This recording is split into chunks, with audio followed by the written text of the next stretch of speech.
gihe gahunda y'inama rusange y'umuryango w'abibumbye ONU General Assembly yegereza New York, isi yose hanze amaso uruzinduko rushobora kuzaburwa amateka rwa Minisitiri w'Intebe wa Israel Benjamin Netanyahu.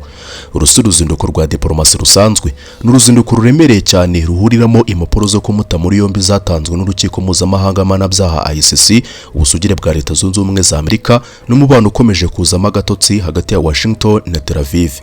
Muri iki gice cya mbere cy'inkuru yacu tugiye kwinjira mu mizi y'uru rugendo n'impamvu rushobora guhindura isura ya politike mpuzamahanga. Iyi nkuru yatangiye kuvugisha benshi i New York nyuma y'uko meya w'uwo mujyi ari we Zohran Mamdani atangaje ku mugaragaro ko Benjamin Netanyahu akwiye gufatwa hashingiye ku mpapuro zo kumuta muri yombi zatanzwe na ICC, rumushinja ibyaha by'intambara n'ibyaha byibasiye inyokomuntu byakorewe muri Gaza ndetse no mu bindi bice bitandukanye byo mu burasirazuba bwo hagati.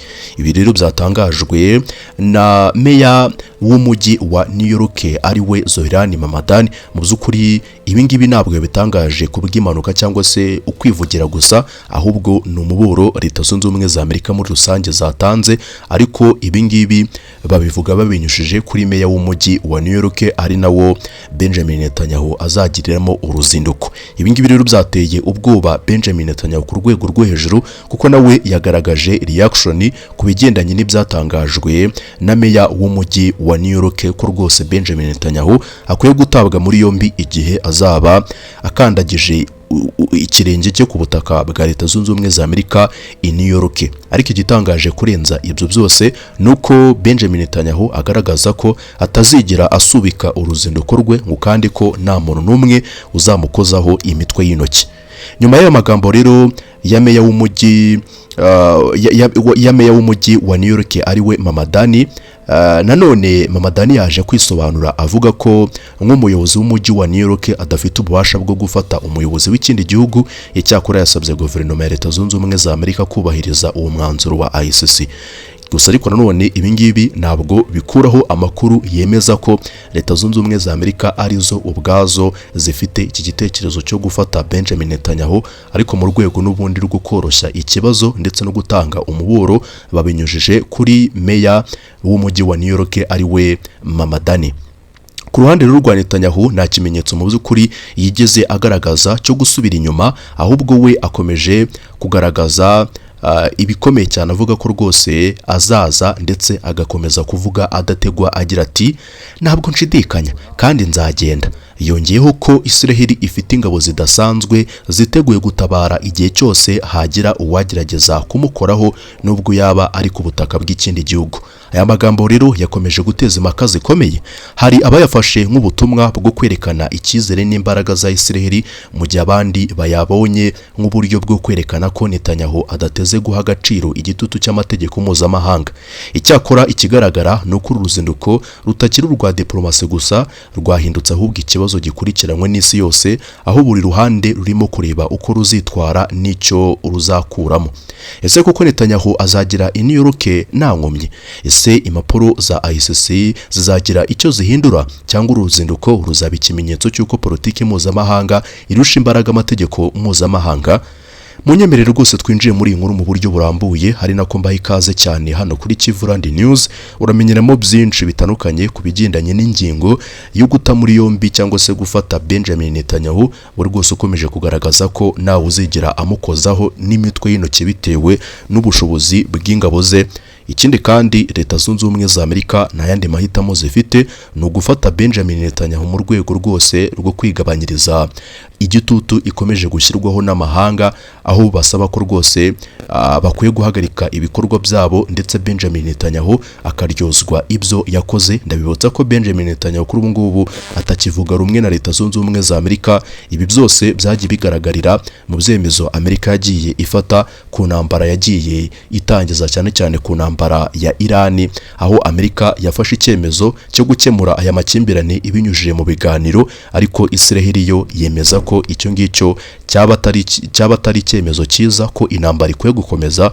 Muri make Israel yifuza ko intambara yahagarara, Amerika yo ikifuza ko intambara yasubikwa, ibibazo bigakemuka hakoreshejwe ubwumvikane n'amasezerano y'amahoro. Niyo mpamvu rero Benjamin Netanyahu bifuza ko rwose umubano afitanye cyangwa se yarafitanye na Leta Zunze Ubumwe za Amerika wavaho burundu.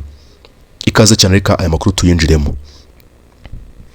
Ikibazo rero gikomeje kwibazwa n'abasesenguzi benshi ni iki: ese Amerika yaba yarabonye ko Benjamin Netanyahu atagikenewe nk'uko byahoze? Mu myaka myinshi ishize, Israel yafatwaga nk'umufatanyabikorwa wa hafi wa Leta Zunze Ubumwe za Amerika mu burasirazuba bwo hagati, kuko kuri benshi n'ubundi igihugu cya Israel cyabonwaga nk'udakorwaho muri politiki ya Amerika, aho Washington yakomeje gushyigikira mu bya diplomasi, umutekano n'igisirikare. Ariko muri iki gihe ibintu bisa nkaho byatangiye guhinduka. Imiyoborere ya Netanyahu mu ntambara yo muri Gaza hamwe n'amakimbirane akomeje kwiyongera hagati ya Israel na Iran byashyize ubuyobozi bwa Amerika mu mwanya utoroshye. Ibi byakurikiwe n'imyigaragambyo mu bihugu bitandukanye harimo na Amerika ubwayo, aho abaturage benshi bakomeje gusaba ko habaho impinduka ku buryo Washington ishyigikira Israel. Abasenguzi rero bavuga ko icyubahiro cya Amerika ku rwego mpuzamahanga gikomeje kugerwaho n'igitutu kubera uburyo ikomeje gushyigikira guverinoma ya Netanyahu mu bikorwa by'intambara bibangamira ubuzima bw'abasivili. No muri Kongere ya Amerika, amajwi ya bamwe mu badepite n'abasenateri, cyane cyane abo mu ishyaka ry'abademokarate, akomeje kwiyongera asaba ko hasuzumwa uburyo inkunga ya gisirikare ihabwa Israel bivugwa ko irenga miliyari 3,300,000 z'amadolari ya Amerika ku mwaka yavaho.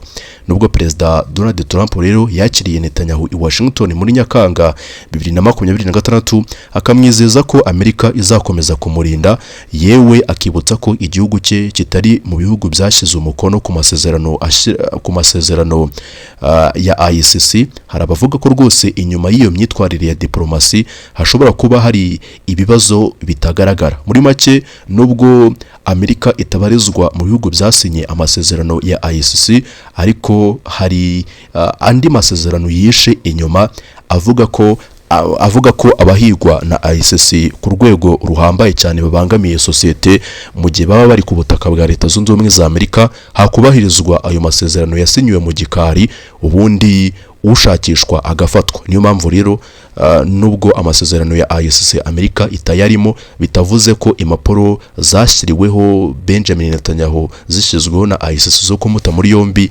zitapfa rwose kumuhusha muri Leta Zunze Ubumwe za Amerika.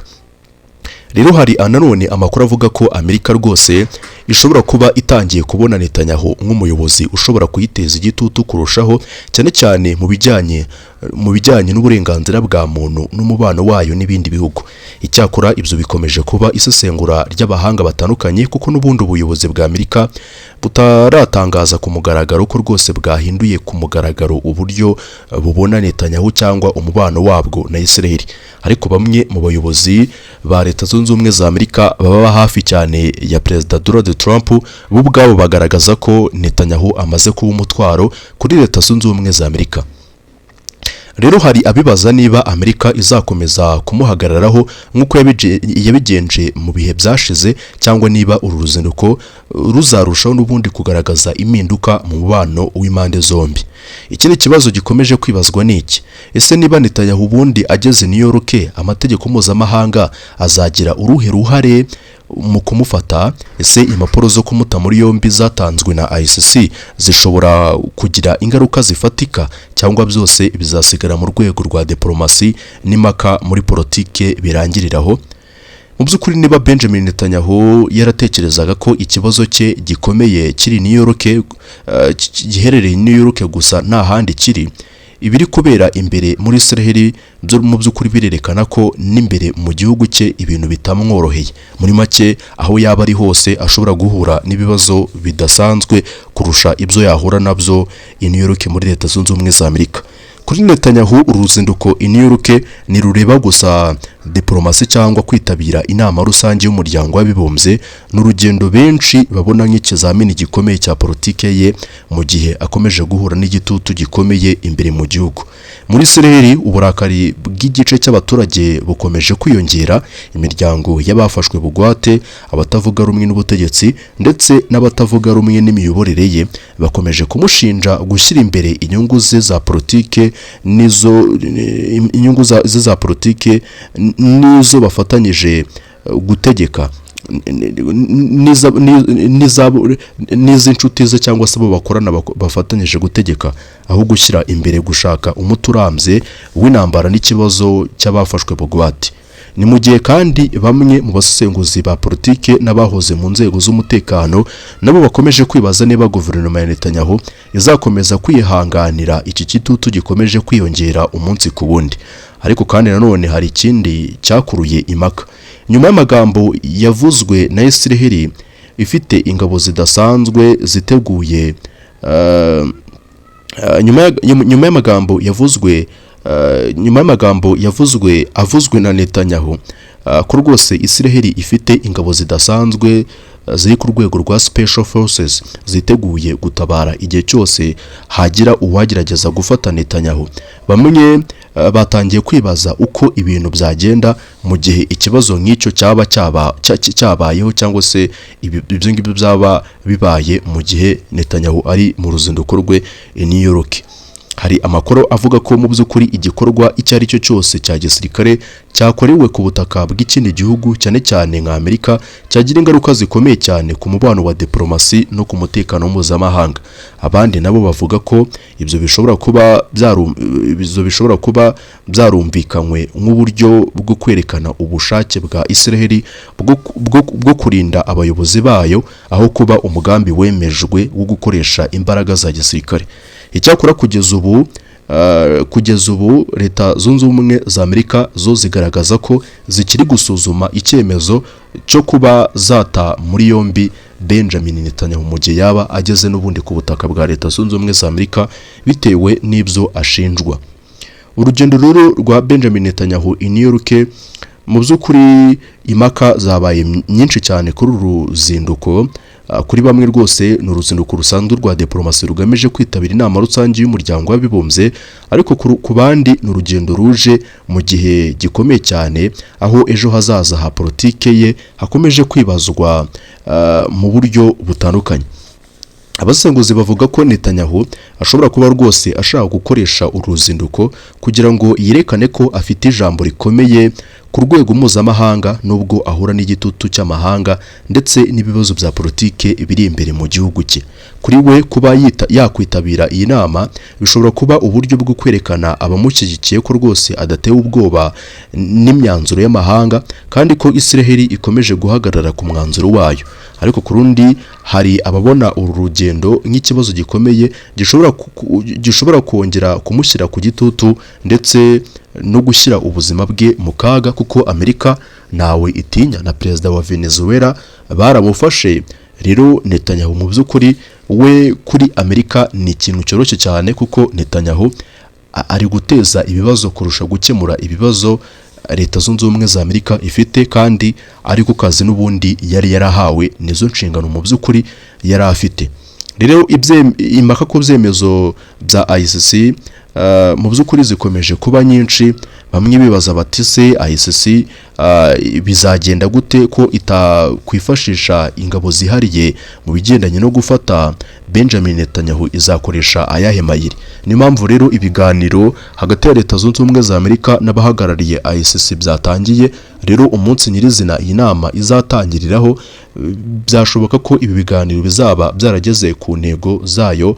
Ubundi ahangaha niho bizamenyekana niba Benjamin Netanyahu igihe azaba ageze ku butaka bwa Leta Zunze Ubumwe za Amerika azatabwa muri yombi cyangwa se bazamurika akaza akitabira inama ubundi akongera akagenda. Ibyo ngibyo rero n'ubundi dushobora kubimenya ku munsi nyirizina Benjamin Netanyahu azaba yageze ku butaka bwa Leta Zunze Ubumwe za Amerika. Ariko Leta Zunze Ubumwe za Amerika ubwazo nazo zirifuza ko Benjamin Netanyahu yafatwa akagezwa imbere y'inkiko, cyane cyane ahanini mu bigendanye no kurengera inyungu zayo mu burasirazuba bwo hagati, kuko Benjamin Netanyahu akomeje kuzibangamira nk'ubucuruzi Amerika yakoreraga mu burasirazuba bwo hagati cyangwa se n'izindi nyungu yakuraga mu burasirazuba bwo hagati zaragabanyutse, bidatewe no kuba ari intambara Amerika yatangije mu burasirazuba bwo hagati, ahubwo ibyo byose biterwa no kuba agahenge kagiye kemezwa inshuro nyinshi kagiye karengwaho bitewe na Israel, aho Israel itigeze ihagarika gukomeza kurasa kuri Irani. Ibintu rero rwose byateje impagarara ndetse no gukomeza kw'intambara ubudahagarara. Kuri iyi kesi rwose icyo wamenya nuko Amerika nayo ishishikajwe n'uyu mwanzuro. Rero ibindi tuzagenda tubimenya, cyane ko rwose iminsi isigaye ari mike cyane kugira ngo iyi nama itangire. Inama rero ishobora kuba iherezo rya Netanyahu cyangwa se ikaba ukuvuka gushya kwa Netanyahu, kuko uku gutabwa muri yombi bizaba mu by'ukuri bifite icyo bisobanuye, ndetse bizaba ari amahirwe akomeye cyane kuri we. Rero kugira ngo twumve neza ikibazo cya Benjamin Netanyahu, mu by'ukuri kugira ngo tucyumve ndetse twumve n'uruhare rwa Amerika muri iki kibazo, ni ngombwa gusoza turebera hamwe amateka y'imibanire y'ibihugu byombi. Mu myaka myinshi ishize, Amerika yabaye umwe mu bafatanyabikorwa bakomeye ba Israel. Umubano w'ibihugu byombi wagiye ushingira ku nyungu zitandukanye zirimo umutekano, politike yo mu burasirazuba bwo hagati, ndetse n'imikoranire mu bya gisirikare n'ikoranabuhanga. Ariko mu gihe ikibazo ntabwo ari ikibazo kimwe, ahubwo ni ibibazo byo muri Gaza, igihe byari bikomeje rwose kurushaho gukomera cyane no kwiyongera impaka ku buryo Amerika ikomeza gushyigikira Israel, nibwo zakomeje kurushaho gukomera no kwiyongera.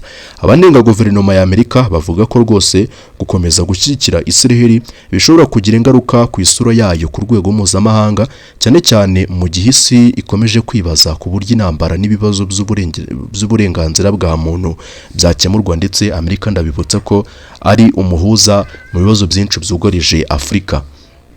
Ku rundi ruhande rero abashyigikira umubano wa Amerika na Israel bo bizera ko Israel ari umufatanyabikorwa w'ingenzi cyane, kandi ko umutekano wayo ufite uruhare rukomeye mu nyungu za Amerika mu karere. Yego, ibyo birumvikana, ariko ikibazo ntabwo ari Israel nyirizina, kuko hari n'ababarizwa muri guverinoma ya Israel batavuga rumwe na Benjamin Netanyahu bitewe n'ibyemezo afata. Rero icyo Amerika ikeneye ni ugusimbuza Benjamin Netanyahu undi muntu wumva kandi uzi uko situasiyo magingo aya ngaya imeze. Muri make Amerika irifuza undi Netanyahu mushya ufite ibitekerezo nk'ibya Netanyahu ubwo yahabwaga ububasha bwo kugenzura ibibera mu karere igihugu cye giherereyemo.